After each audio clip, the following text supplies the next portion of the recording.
Alright, so let's go ahead and set this up.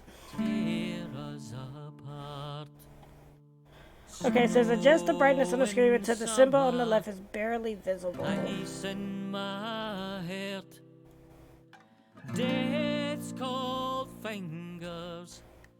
Confirm.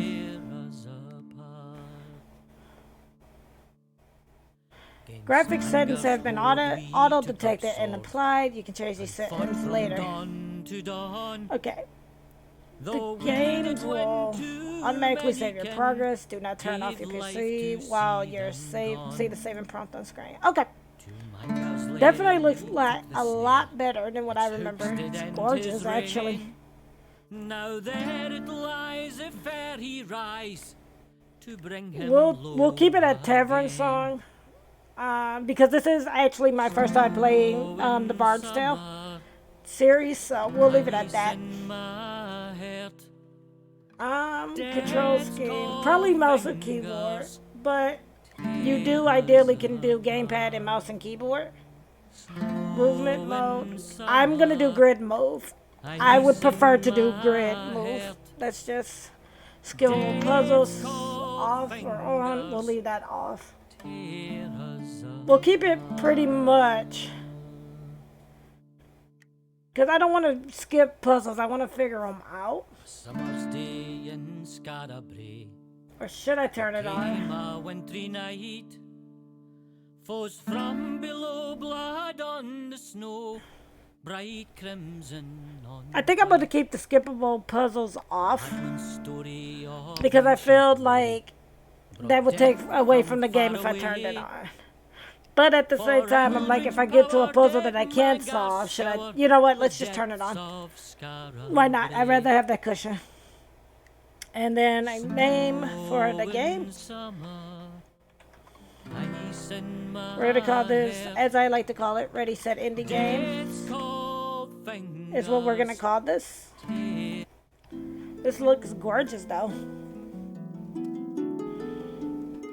The song I sing will tell the tale of a cold and wintry day, of castle walls and torchlit halls, and a price men had to pay.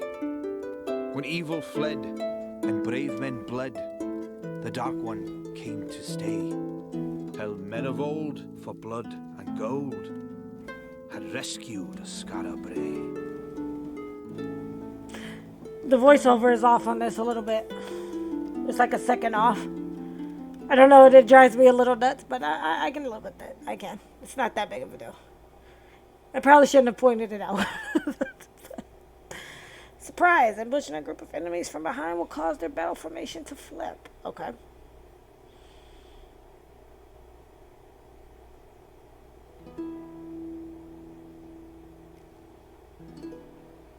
Do you feel pity, friends, when you look upon these wretches? Well, wash it from your hearts. For these are the villains who seek to turn Skara Brae into a pit of depravity. You don't know that. Elves, dwarves, trow, and practitioners of the dark arts. Enemies all, whose wicked lives must end if our city is to live in peace again.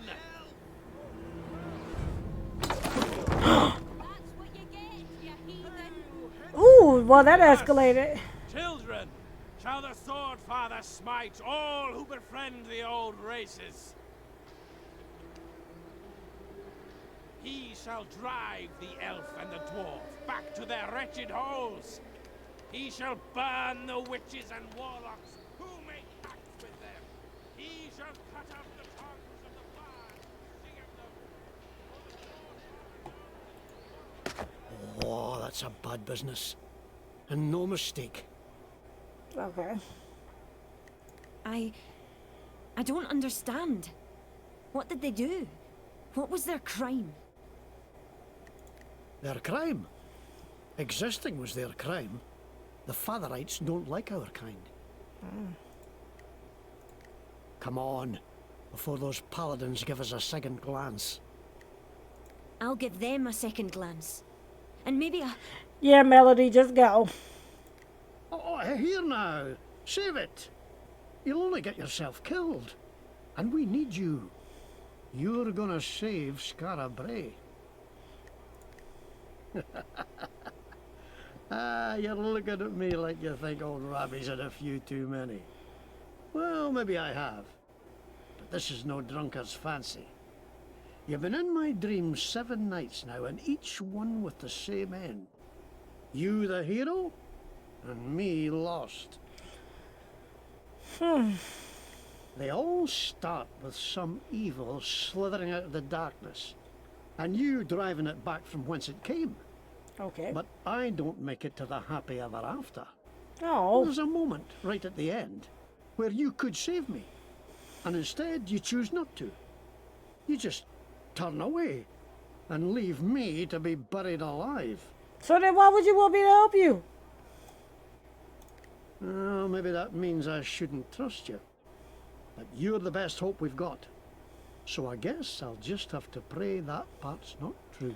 Yeah, I wouldn't leave you, Robbie. Anyway, hero, let's get back to the Adventurers Guild. I have a few words to say to the congregation. This way. Robbie, the leader of the Adventurers Guild, has temporarily joined your party. While in combat, Robbie can attack with his axe and sillage, and well as hand out health potions to his allies. Okay. This is Melody, the bard. She's your very first adventurer. You'll be able to replace her with a custom character shortly. If you like, she can attack with a hatchet, gain powers by drinking booze, and play Sanctuary Score to shield her allies. Okay. You can bring up the party bar anytime by right-clicking. Okay. I kind of wonder, should I, let me see, can I actually change that option with the grid now? I don't know if it's going to let me. Yeah, let's turn off the grid right now. Because that grid is kind of throwing me off. I'd rather be able to freely move now. You can't swing a cat in Skara Brae these days without hitting a paladin. Not that I'm prone to swinging cats. Hot soup! Delicious soup! Best soup you'll ever... Okay. I've known some good tricks. Oh, I like that. So I always love that. Behind my shoe? Like I can you can hit the shift button and it'll keep them running. Here we are. The guild. Oh, Rebby, a new recruit? Where is he at? Okay. There were more folk killed last night. Some great beast, they said. And again, they blame us for it. What I just saw at Henrod's hanging tree was the last straw. We have to... Did you hear that? The song of the maiden. What does it foretell this time? Uh-oh, y'all being raided. Run! Arrest the heretics! Burn this den of evil to the ground! This way, hero! Hurry! I'm on it. That happened. Okay, so would you like to create a custom character or keep Melody the bard? I want to see what the custom character creation looks like. So I'm going to do create a custom character. Why not, right?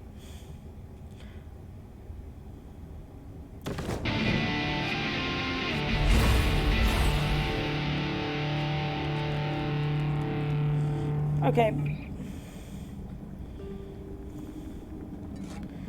Okay, so you can pick from a bard, a practitioner, a fighter, and a rogue.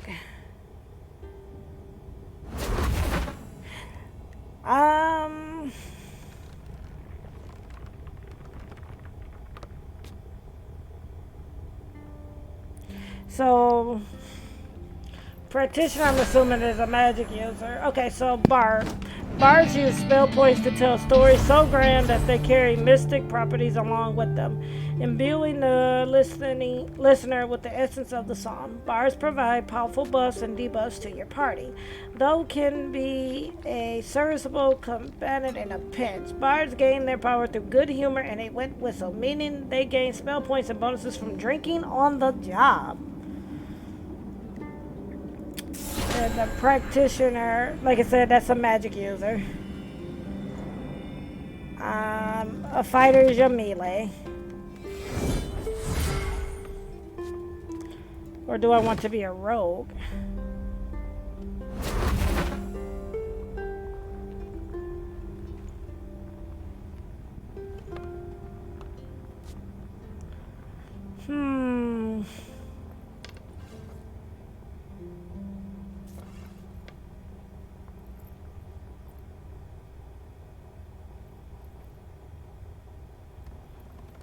Trying to think.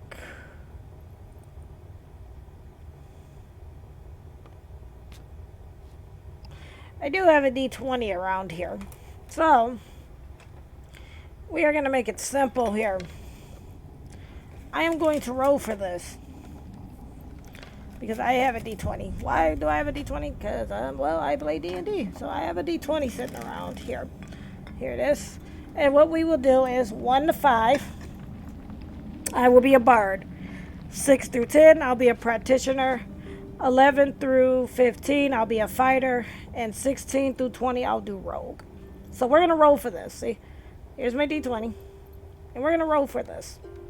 And I will let the dice decide. Alright, so I had a 15. We're going to be a fighter. Because I think I said, what?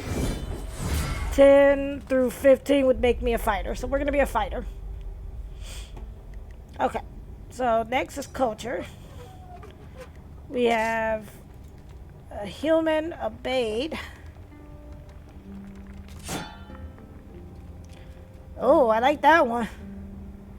So there's a Bade, a human, which the Bade people are well educated and clever. They gain 1 bonus skill at levels 3, 10, and 18. That's not bad. Then we have the Anar. These tall and powerful people have a legendary ability to hold a grudge. Each time they are stuck in combat, they gain +1 strength for the remainder of the fight. A Fihichi, which is a human. The Fihichi are fiercely protective of their friends and family, so they're like a paladin, and will give their life for them if need be, or a knight. Once per battle, a Fihichi will absorb damage from an ally that would otherwise kill them. An Outlander human. Outlanders may come from a variety of cultures, but they do all share a common struggle. Dwarf. That totally doesn't look like a dwarf, but alright, I'll roll with the dwarves. Are stubborn and sturdy people who are almost supernatural, tenacious. Dwarves cannot be stunned, rooted, or forcefully moved. An elf looks more like an undead, but again, who's really counting? Elves are a well-educated race with innate magical abilities. Elves have 30% intelligence and +1 maximum spell points. And then the Troll, which looks like a troll.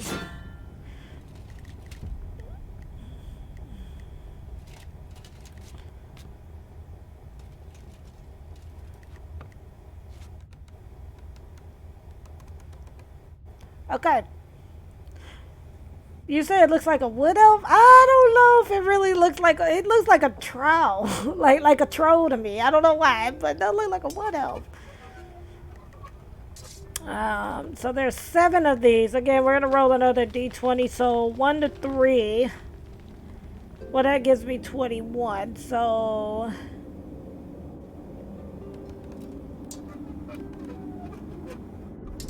I'm saying 1 to 3 would be the first human. 4 to 6 second. 7 to 9 the third. 9 to 12.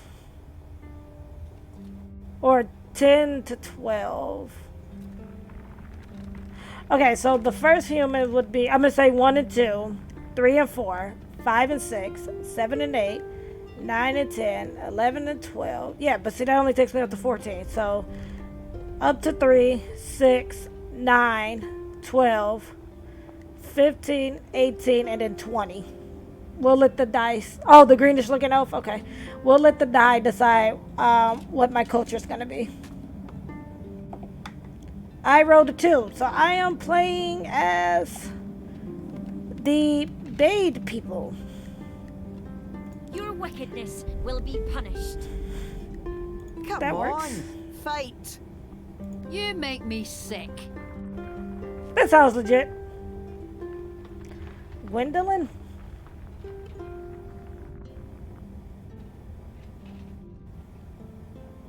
Yeah, we'll play as Gwendolyn. Why not? Okay, so now we're gonna go to skills.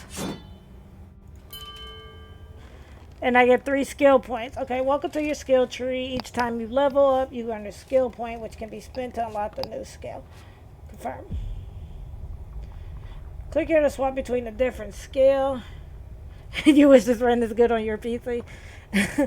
I mean, it's interesting because it reminds me. I know it's a dungeon crawler, and it kind of has the D&D aspects to it. So I'm looking kind of forward to playing this. If I get really into it, then I will probably end up picking this up as a gaming series and whatnot.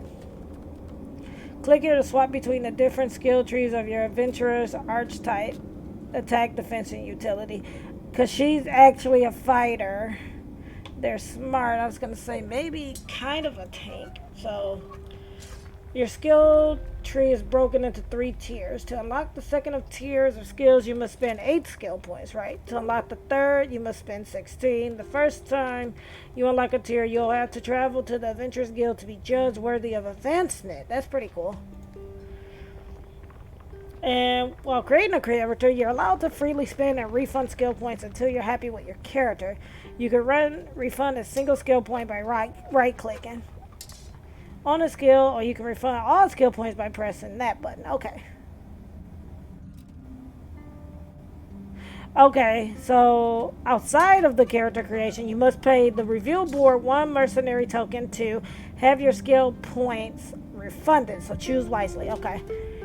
Well, I know that she's a fighter, which means she's kind of a tank, because in D&D, I actually play a ranger and a fighter class, and my character, John, is pretty.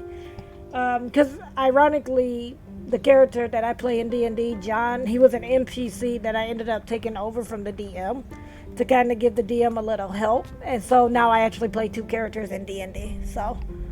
And John is a fighter. There's strength, which is always good. Great sword.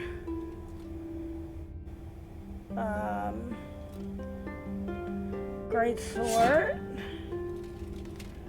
Right, you automatically, she should automatically know basic combat though.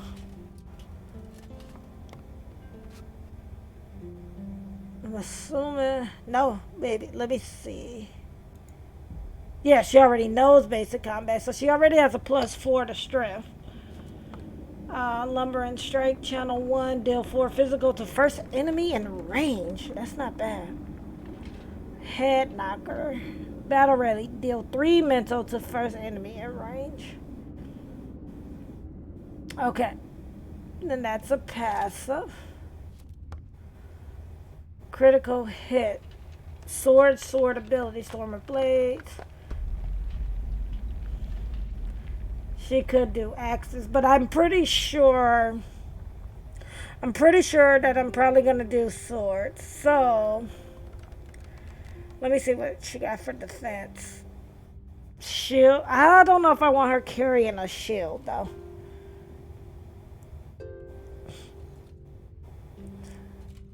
Okay. Well, if she does, she gains 1 armor for 1 turn by doing a shield. She does light armor.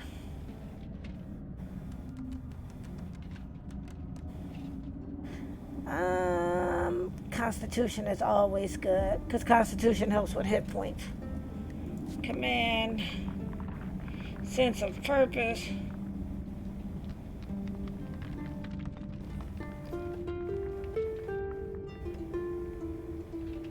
Duty after that. The first leaderboard suffered in combat instead reduces the fire cost. Yeah, no, don't want that.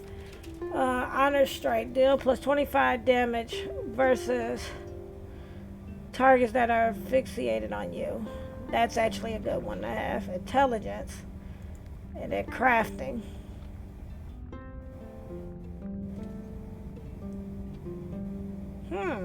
Okay. So let's go to attack. I am thinking that we're gonna do strength, and then I'm gonna have her do the, because ideally she wouldn't be able to take this until she took this one. I'm assuming that's how this works. So I'm gonna have her do the strength. I'm gonna have her take I would love for her to take that, but oh, she can take it, even though she doesn't have an advanced one. That's kind of awkward, but okay. I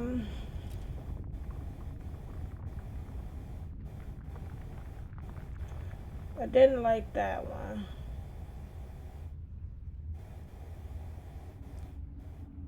I could have her do that, which deals 25% damage versus targets that are fixated on you.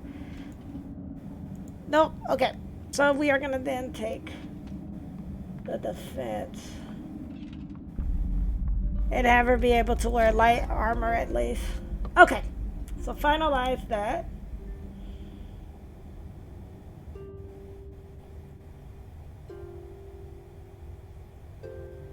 Because I choose for her to do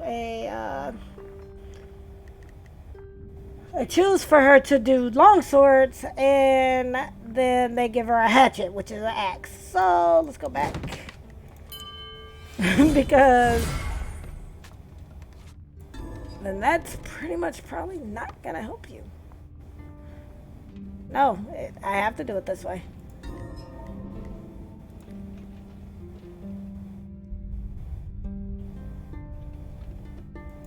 And I might have her do that instead. Well, no. She really needs to be able to upgrade her armor. Okay. And then I get a bonus skill point at 3, 10, and 18, so that's not bad. Yeah, we're going to play as Gwendolyn, because this is what rolled from the dice. So, and actually, I think it's time for me to actually get ready to call stream here. We spent up our time creating our character. But at least now we have our character. So what I think is going to happen is I am going to stop it here because I do have to end at 12. But what I think will happen is that I'm actually now going to start because December is coming up too, and I don't have a lot to do. So I think what we will do is actually go ahead and move this into being a play series. And again, depending on what's happening, I will either start this up in December, or I may actually come back and play this on Wednesday night, if not Thursday night, because Wednesday is my son's birthday. So, but I'm actually kind of now looking forward to playing this. I mean, I could play a little bit now to try to get through this, but it is 12:01. And so I kind of